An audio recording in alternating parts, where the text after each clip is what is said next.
Hey, welcome to the 30-inch step. I'm Gunnery Sergeant Brian Griffith, United States Marine Corps, retired.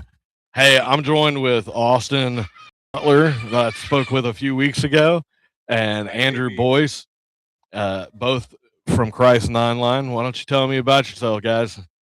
Hey, I'm Andrew Boyce. I served in the Army. I was with 198th Infantry and one of the co-founders of Christ Nine Line. I'm also the public relations director. And we're excited to be here to be able to kind of share a little bit more about Christ Nine Line, what we're all about, and what we've got going on. I know I'm Austin Butler. I know we did a episode a couple weeks ago. HM3 FMF Butler. I am also retired. Did 10 years in the Navy. I served in most of the time in Pendleton with 1-1 from RB School of Infantry.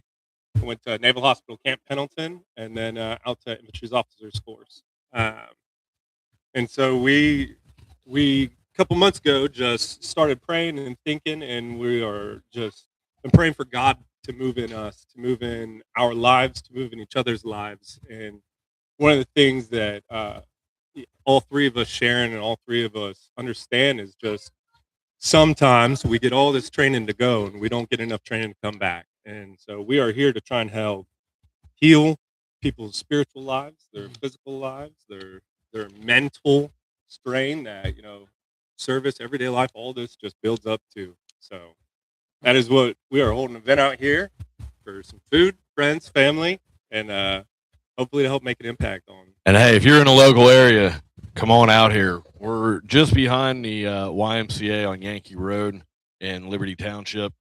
It's Liberty Park. Nice little green area out here with some play structures. The weather is holding up for us, which is definitely a blessing. And yeah, good friends, good food. Come on out. Hey Andrew, tell us how you got all this stuff set up. As far as like the banners, the website, how you got things going for Pure Christ luck. Nine Line. No. Touche, fair, cool. I have a background in graphic design and marketing, so be able to kind of hear Austin's passion when he came to me about the idea behind Christ Nine Line, be able to kind of put that all into action, be able to kind of put the vision into something tangible, physical, was exciting. So been working on the graphic design, building up our website and social media. So hopefully we can connect with people through there because, with technology nowadays, everybody has it in their phone. So on themselves. So be able to connect with people where they are is awesome. So be able to bridge that gap right there is awesome. So it's been super awesome. It's awesome to be able to have this event come together and see everything, all the banners flying. It's awesome to see it. Now, Austin, you were talking about a gentleman before we went live. I'd really like to hear more about that and kind of go over how does the VA here help with veteran suicide, and what have you encountered in your daily work down there? Yeah, absolutely. So we were talking just before we went live here. I got a really good friend that honestly I work with that,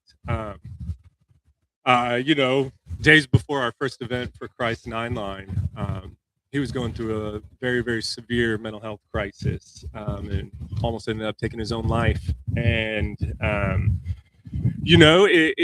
it's intense, it's big emotions, it's big thoughts. And I've been reaching out to him day in and day out for the last 72 hours, just making sure that he has the right amount of support, he has the right amount of just friendship, peer support, but also the right amount of spiritual health going into this, and praying with him and praying over him for healing and just for grace that only God can give. And I work down at the Cincinnati VA, and so we have a very, very extensive inpatient and outpatient mental health. We have social work. We have a whole list of providers, and we, in our job down there, we also have our own uh, mental health providers that we have just for our job. And so just really, really advocating getting him to the right places, going in and, just talking to him as a person instead of just a number to placate and, get away from just the fact that, it's easy to just say, oh, well, hey, this occurred. Let's call 911. Let's just get it done and get him out of there. And, have him possibly lose all faith in us and trust in us. And instead, I drove over immediately and I stayed with him through all of it, got him the mental health that he needed. And, since then have even been advocating. What am I doing? My little boy's looking at me right now. And he's mean mugging you. He's mean mugging right now in a little Navy. Loving it. What, Bubba? I'm digging the shirt too, man. Come here. Navy Come here. blue. Let's show everybody your shirt. Come here, Bubba. All right. Come on around, man. This is my son, Logan. What's up? Almost 3. Yeah, I got a high five right there. He's out here in a Navy shirt. Can you say hi to that? You say hi? You want to say something to everybody? No. Say who y'all He's daddy? like, I ain't talking.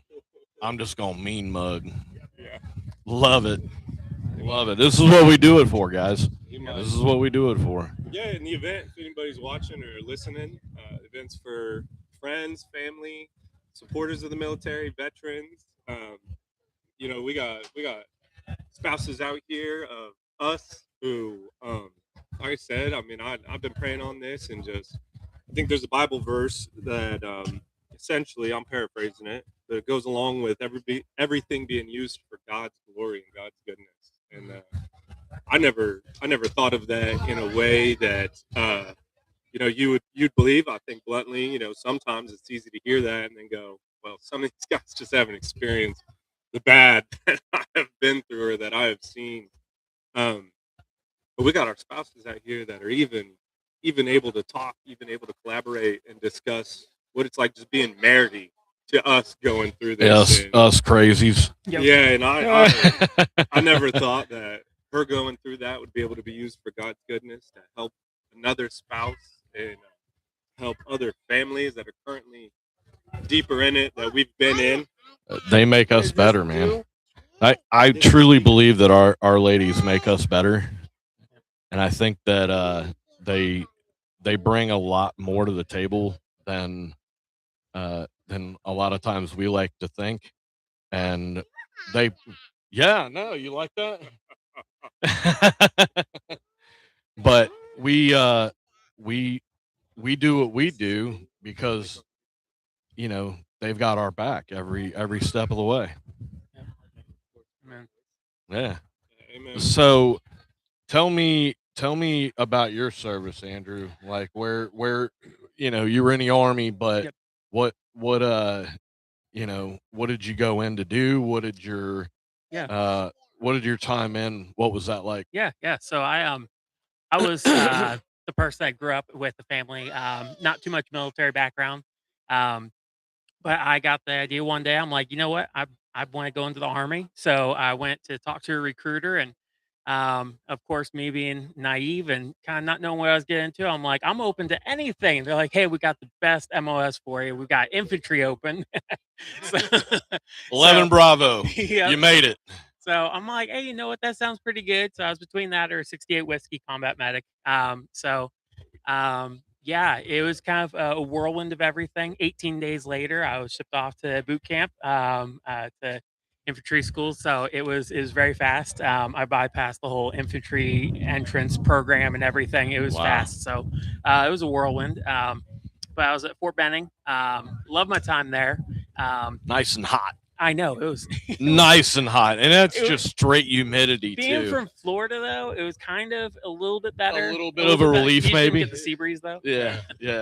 But yeah. So while I was there, my mom was diagnosed with stage 4 triple negative breast cancer. Oh man. So there were some things that went on, and I ended up being reassigned back to Fort Benning, and I ended up getting out early. My time. Right on. And I was planning on going back in, but actually in the last week that I was in, I ended up having a seizure. So, oh man. Yeah. So I had a seizure. It was pretty bad. So I was in the hospital for a while, and they didn't know what caused it exactly, but I had a seizure. My heart started pumping blood the wrong way, and it was just a whole nightmare. So Yeah, so I was like, well, that was my time in the military, and I'm, Right, you know right what, on, right I on. survived that. I didn't deploy overseas or anything, but yeah, I was grateful for my time. I grew so much. Just the structure and discipline um, were something that I grew from. I grew up kind of a sheltered kid, but it taught me. Our It taught. brother's here. He'll be able to tell you. Yep. I was. Yeah. Taught me a lot about my faith and my leadership abilities. I went into the military not think I could be a leader, and then I discovered that I loved actually leading, being a servant leader. So yeah, my time in the military was amazing. Being able to minister to people, I loved working with the chaplain on base. He was amazing. So being able to work with him and had a lot of brothers come to Christ in my time, and it was awesome. I loved That's it. so awesome. Yeah. Yeah. Well, and that's the thing, right? Like once you've been in a position of leadership, Yeah. it's hard to let that go. Yeah. Right. And so when I retired, it was like, oh, this is such a relief, right? So for first 6 months or so, 6 months if you're lucky. it was like the first 6 months, and I was like, oh man, I'm good. Like I can go to work. I don't have to worry about anybody else but me Yeah. and my family. And then something clicked, and I'm like, I got to be out in front of people. And we had just really started going to Center Point, Yeah. and I'm like, okay, I remember churches elsewhere where they had veteran groups. Mhm. And so I asked, and it was Brent actually Yeah. that was like, you know what, let's meet up, and I want to hear what you have to say. And we got to talking, and he was like, you know what, I like it. Yeah. And I started that, and I think we have 18 now. Yeah. 18 that are Awesome. actually in the group, Yeah. like as far as Yeah. online. Yeah. And right now we usually have about 10 that show up. That's awesome. So I'm It's like, lives this being is impacted. incredible. Yeah. Right. And being able to actually lead and show like a different side. And then when you guys brought this up, and I'm like, I'm in. They're like, why was that even a question? Yes. Yeah. Yeah. So We're excited to have you and your passion for the military and Christ, behind us, and you've been an awesome partner. I appreciate that. So I don't know where he went. He just went to the head. Oh my Yeah, goodness. No, I tell you what. So we've got a good special treat with us today. So when he starts coming back, we're gonna give him some guff. But Random over here. senior chief Butler, retired, will be joining us here on the bench here in a minute. So tell me a little bit about your dad. And About old man. yeah, tell me about like growing up around a corpsman and then becoming a corpsman. Tell me about that. So I think probably one of the funniest things about joining the military for me was that my old man had been saying some stuff my whole life that I just thought was crazy. And I just thought he was, a little special. And then I got into boot camp, and I start hearing some of my CNCOs, my senior chiefs or my chiefs start repeating all these phrases that I've heard my whole life. You're like, wait a minute. Yesterday. Do you know my dad? And I was like, wait a minute. People say this stuff like, hey, make way. I'm like, I've never heard it. Gangway or sick bay? Yes, dude. Yeah, and, hydrate. I'm like, what are we doing? We're like, we're on a hike.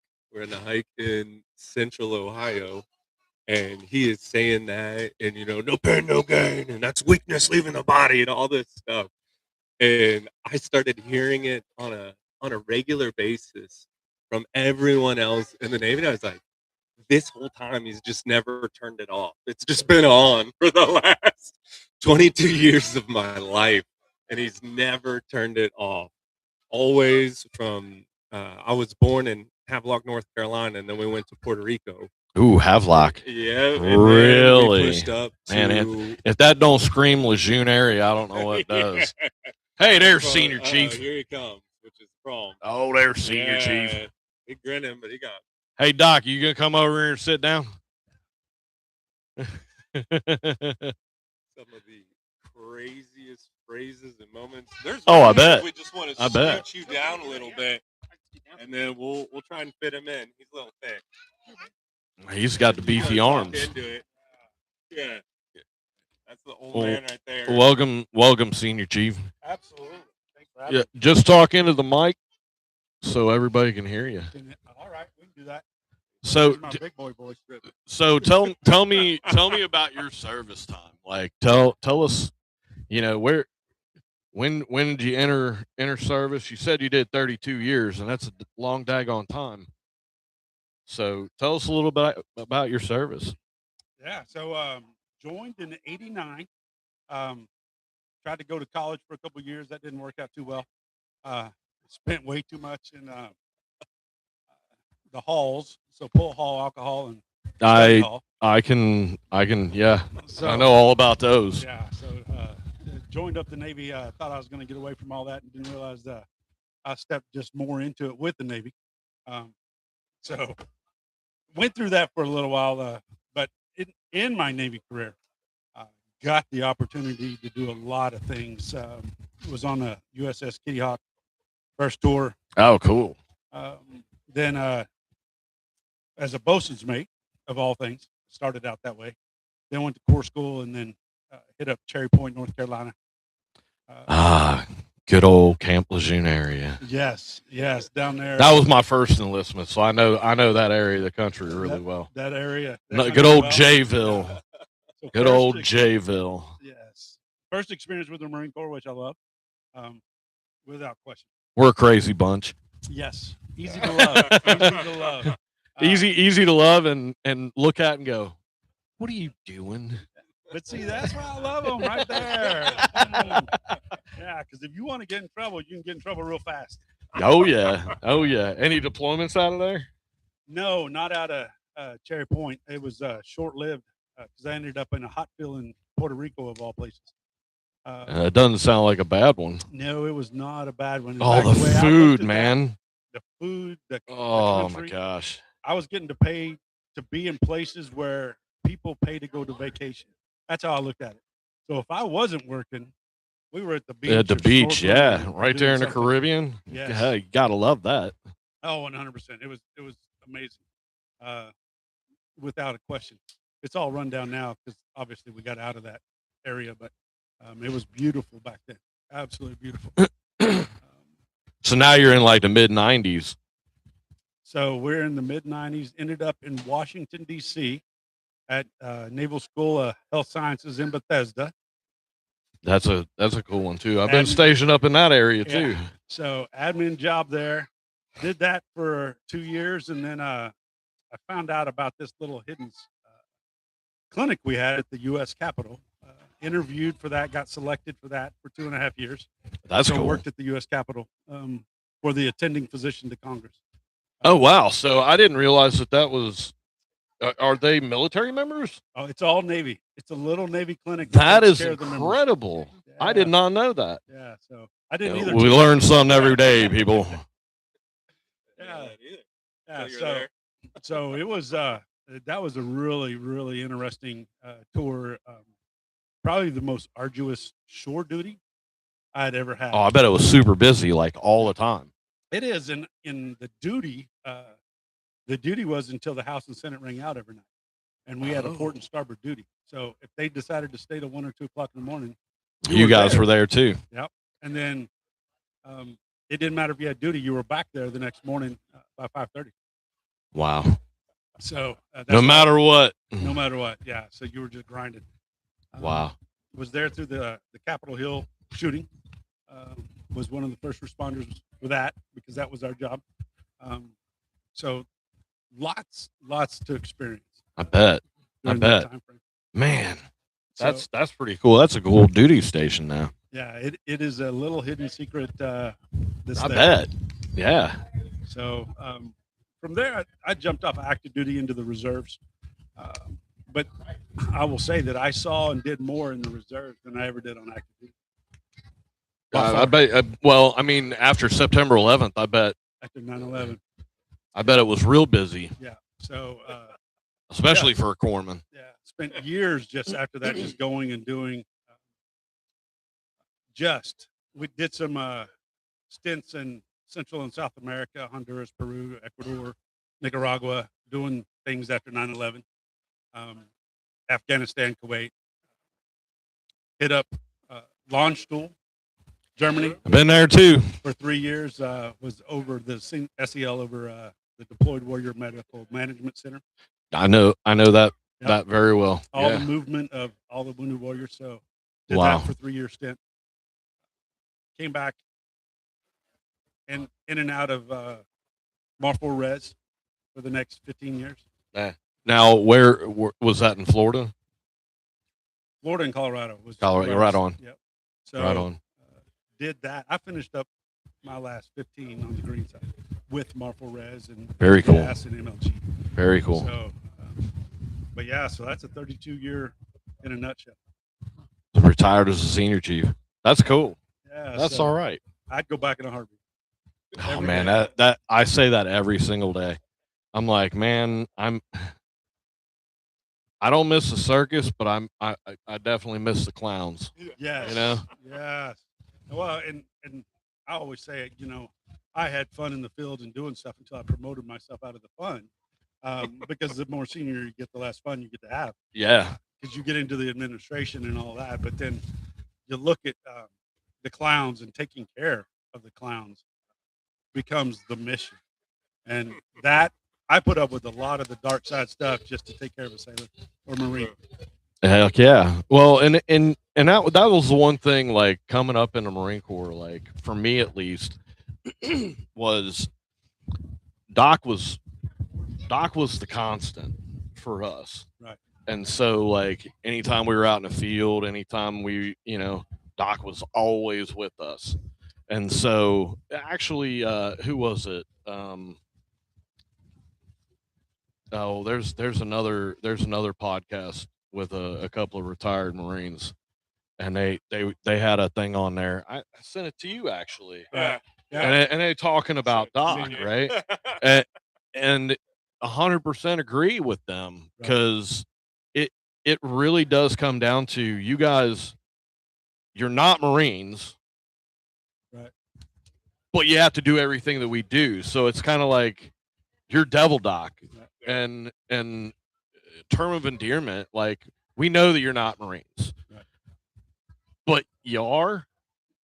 Right. So You're in the trenches together. yeah. Yeah. And so, yeah, when it comes to, having Doc right there, you're going to be okay. Right. Even if you're not okay, you're going to be okay. You're going to be okay, right? Right. And how many times do you see the guys coming out of the field, and you look across the group, and you can't tell which one's Doc? Yeah. Because they all look the same. And they because act we're the wearing the same. same thing. 100% Wearing the same possible. thing. Yeah, in that show they mentioned that docs aren't Marines, but they worked in the Marine Corps, and that's how I work at the VA. And everybody asks, like, "Oh, what branch you're in?" It's like, "Well, I was in the Navy, but I did 10 years with the Corps. I wasn't There on it the ship. is. I never. I was with the Marine Corps. Never got to see much of the water. Go to ports. I didn't get that exposure. You would think, especially for me, you would think after a 20-year career, hey, Gunny, how many times you been on ship? Once. And it's when we floated over to Iraq in 03. And when we got back on ship to float back, and that was it. That was it. That was the only ship. That was the USS Baton. Mm-hmm. That was a lot of fun, but it's a floating prison for a Marine, right? It's a floating prison. You can't. They're going to lock you away if there's general quarters. If there's anything that happens on the ship, it's gangway or sick bay, Right. because the Navy will take over the ship and make sure it is secure. And so there were times that I got stuck up the signals space, the signals exploitation space, or down in the hangar deck. And if you were in the hangar deck, they literally pushed you over to the one side and was like, "Have a seat." Right. You ain't going nowhere. Touch anything. Tell Marine not to touch something. Don't be He's a Marine for at least an hour. I'm not touching it. Oh yeah, I was wondering. Oh, okay. We just had a Navy vet roll up on a bike. He stopped, saw our sign. He's right on that bicycle right there. Yeah, And he saw the sign and wanted to know what we were about. right on. Yeah, that's right. Well, when he comes back, well, if he comes back around, comes is he back going to be coming around. back around? Exactly. If he comes back around, Yeah. I think if he comes back around, you need to get up and Yeah, get him. talk to that guy. Yeah. And you know, us three, we'll be right here, kind of talking a little Yeah. bit more. Oh, okay. Too Yeah. cool. Riding his bike. Oh, he's going He's into that gone. neighborhood. Yeah. Yeah, he's gone. They got him. That's cool though. Hey, right there. Yeah, he saw the Christ 9 It's all lights sign good. right behind us and was wondering what we were about. And probably saw a couple too many military hats. And Oh yeah. Oh yeah. All the things. Well, all and the things. I have to call out my buddy. That I'm sure he'll probably watch this later, but I've got this. This Oh yeah. it's like a fish hook, but it doesn't go through the hat. He found these things while him and his family were on vacation, like a couple months ago, and he came up to my desk and he's like, "Hey, I found this for you and wanted you to have it." And I was like, "Right on, man." Yeah. He retired like 6-8 months after I did, and is working up there. He's from Troy, Mm, Ohio. okay. And he works at Wright-Patterson Air Force Base. So Nice. Yeah. Nice. Yeah. so always something. July 5th, 21. So he retired Wow. July 5th, 21, and in March of 21 or 22 was the first time I got put on temporary retirement. And I forget what it was, but once my official retirement went up, I was like, "Hey, I made it in the military longer than you, right?" You might have done 32, but my 10 years technically was over your date. Hey. That's a win. He technically retired before me, so I made it longer. So one of the little shorts that I watched last night, and the guy was talking about the scrimmage team for the armed services, and the guy comes on, he goes, this guy was in the Army, he's like, "I've been in the Army for 10 years. Why is it taking me how long? Why did it take that long? But not only why did it take that long, why didn't I come up with the scrimmage team for the armed forces?" Talking about the reserves. Right. We all joke with each other. We love each other. We Well, don't. that's the camaraderie. That's the piece to it that people don't understand. Oh, right. Yeah. Yeah, I'm a crown eater. The squid's over here, the doggy at the end. Yeah. There you go. We did advertise that at this event. We'll have hamburgers, hot dogs, and some coloring for kids and Marines. Oh, Andrew offered, and I was like, "Don't you threaten me with a good time." Little snack. I got all Yeah. the flavors. You know, my Red, kids blue. this year for Father's Day, my younger son, my 16-year-old, comes up with a bucket, like one of those little tiny buckets with these ginormous crowns. Like, thing is longer than my hand, and like they're like this big around. I'm like, ridiculous. But I'm like, who was it? I think my older daughter was like, "Hey, Dad, can I use those?" I'm like, "No, those are my snack for later." Hey, those are reserved. All right. That's got a Yeah, purpose. no, Those you run. if you want snacks, Right. you get your own. Get a job, all right? You go get your own snack. Too funny. Mm, So kind of to sum up your career, I mean, a life served, yes, and sir. now what do you do? So right now I work with VHA. I'm down in the North Florida, South Georgia healthcare system. I am, and I don't know how I got to this position, but I'm the chief of data analytics and management. So we take care of all of the analytics. That's and, kind of what I do. yeah. You know, the reports and all of that, we feed to the clinical services and the director executive leadership team, and just keep them aware of everything that's going on, and work with the clinical services to try and meet the VA standards, and keep them in line with what the metrics are saying, with care to the veterans. So, but it is a challenge, and I say it, and when this hit me several years ago, because they always talking about a healthcare system, it's really a political system that does healthcare, because the VA is governed by who sits in DC and who sits in those seats. Politicians. Yep. So Yeah. that's why I say it's a political system. It's not about, and I've said this before, like the metrics of it, they don't see names, and that to me is not okay, right? We the politicians say we're going to take care of our veterans, but then it comes down to the numbers. Well, we're not seeing this, so we're just going to take away this program. And it's like, how does that help us at all? Right. And that's why half the veterans that are out here are disgruntled by it. They don't want to go to a VA clinic.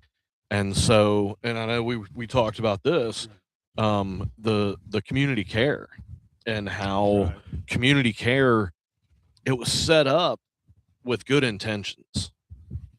Yes. But the bureaucracy behind it, and like I had some stuff going on with my knees, and they sent me over here to the University of Cincinnati Medical Center here in Westchester. And for anybody out there watching, like, you know, when we actually get put into the VA system, you know, we're kind of at their, I hate to say disposal, but like when it comes to community care, we have to go through the VA, we have to go through our primary care manager, then get sent out to whatever clinic, you know, that they say is available to us, and then it's up to that clinic. Well, they didn't even send my x-rays that they had done like a month and a half before. And so I'm like, I walk into this place and they're like, Mr. Griffith, we need to get some x-rays. And I'm like, you didn't get those from the VA? Like, they literally just did those. Right. Like, I thought I was coming here to get set up for an MRI so we can figure out what's next for my knees. So yeah. The red tape and the bureaucracy. So, but I will say that they, and again, as good as they can, they are trying to fix a lot of that.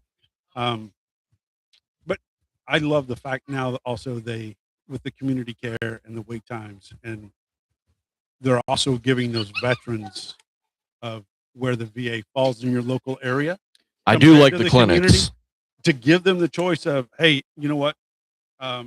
You know, our wait time is 29 days. And yes, it's outside the wait time standard. So it is your option to go to the community. Yeah. However, but you're going to go to the community for their surgery, and their wait time right now is 56. So that's just crazy. Yeah. Your choice, but we actually can get you in quicker, although it's not within the 28-day specialty care. Right. But it is quicker than the community. So. Right. I do like that they have the clinics, and like, so I did have some broken service done, and during that time, having to go all the way down to Clifton to get seen for primary care, even, right. It was like, why? And so when I retired in 23, I thought that was what it was going to have to be. And then going to a clinic, a VA clinic, I was living over in Goshen Township, and all I had to do was go over off of 32, and so it was like 15 minutes away. Right. And now there's one right out here off of 129, and they're just as good.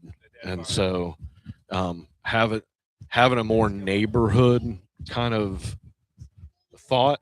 Right. The C-Box, that community-based outpatient clinic. Yeah. Yeah. So And bringing it it's to the nice. veterans, It bring, and especially for these things, having to go down to the hospital for hearing aids every single time, it just seems like it would be ridiculous to have to go all the way down there.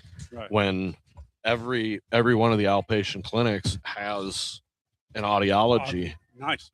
Yeah. At least up here. I don't Yeah. know about anywhere else, but yeah, if it you know, if you're watching, if you watch later, drop a comment and tell me if you've ever had any run-ins with the outpatient care or community care, what your thoughts are. So I don't want to stay on too much longer. I know we've got families here and whatnot, so I want to get you guys back up there. So I do appreciate y'all letting me set this up and run it. So Yeah, brother. why don't you give us some final words, Austin?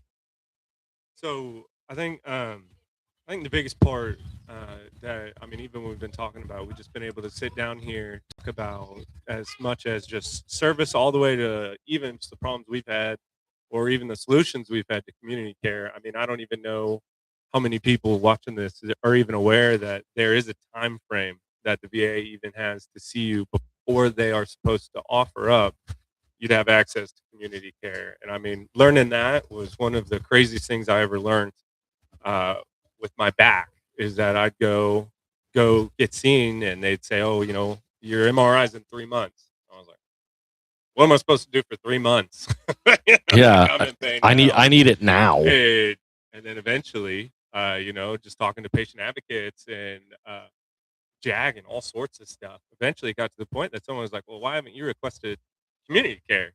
I was like, has that been an option this whole time? Like, am I crazy? Like, you mean well, I mean, if you ask for it. You tell me right now, I've waited well over 8 months now for 2 MRIs, and the time frame for that could have been less than 56 days. Like, that's nuts. That is just insane to me. Yeah. And that's bluntly one of the things that we're even trying to do here with Christ 9 Line. We have guys that have been through every walk of this, and from every angle, and every outsource and social work and just food pantries that are in the area. And we are just trying to get everyone together and fix those main 3 problems that I know most of us are out here struggling with: physical health, mental health, and spiritual health. And so if we can get together, we can make a community that's looking out for each other, just like we looked out for each other while we were active. We might not be in, but we're still who we were when we were in. And that's something that I don't think's ever gone away from me, especially as a doc. And I know I stand and I speak for all the gentlemen on this bench right now, is that your brothers don't stop being your brothers just because you're not on active orders, and just because you're not, in Afghanistan with them, or in Iraq with them, or Germany, and that's the 30-inch step. That is the whole point of everything we're doing, is that we got trained up to go out. We're here right now to help train up on how to be back. And I know, like I said, we got spouses here who know what it's like being married to some of us nutcases and some of us butler men, Doc, and all of us. And I mean, I believe them to be saints, if I'm being honest. But I think the biggest closing and the biggest thing that I'd want anyone listening to this to know is that we're here and we're not going away, and that, you hear all this need and this cry for help, and when we're here to answer and say, a quote that I love, and I take it from the movie and not from the Bible, which is a bad thing. We should all get it from the Bible, and that's God saying, whom shall go forth, and whom shall I send? And answering back, here am I, send me. And so, gentlemen, here am I, send me. Get us going. Let us help you. Reach out. Isaiah. You got brothers. He knows the verse right here. And send us. If you got a family member who's hurting, if you got a relative who needs us, send us. Let us help. Let us come. Let us talk to them. Worst case scenario, even if it's we just want to be a part of it, we want to help, and we want to get dialed in, reach out. We're here. And if you want to reach out, I can definitely take those emails at the.30.inch.step@gmail.com. So, and you can leave a message on here, and I'll definitely see those and pass them along. Andrew probably knows our URL and everything. If he wants to give a shout out real quick to all of our socials and that'd be perfect. Absolutely. Our website is christs9line.com. So it's spelled out, not an actual number, but christs9line.com. And on there, we've also got a form that you can fill out, reach out to us. You can give as much or as little information as you want. Just reach out, even if you just want some prayer. Anything, you can reach out to us. We'll be more than happy to get back with you guys. We're on Facebook as well. So definitely reach out to us there. And we keep all of our events and everything up on there as well. So Right on. Yeah. Well, I appreciate y'all. appreciate And you. I guess we're going to get to some burgers and dogs over here. Right on. Some cookies. So that's it for today. Thanks for stopping with us here on the 30-inch step. I'm Gunnery Sergeant Brian Griffith, United States Marine Corps, retired.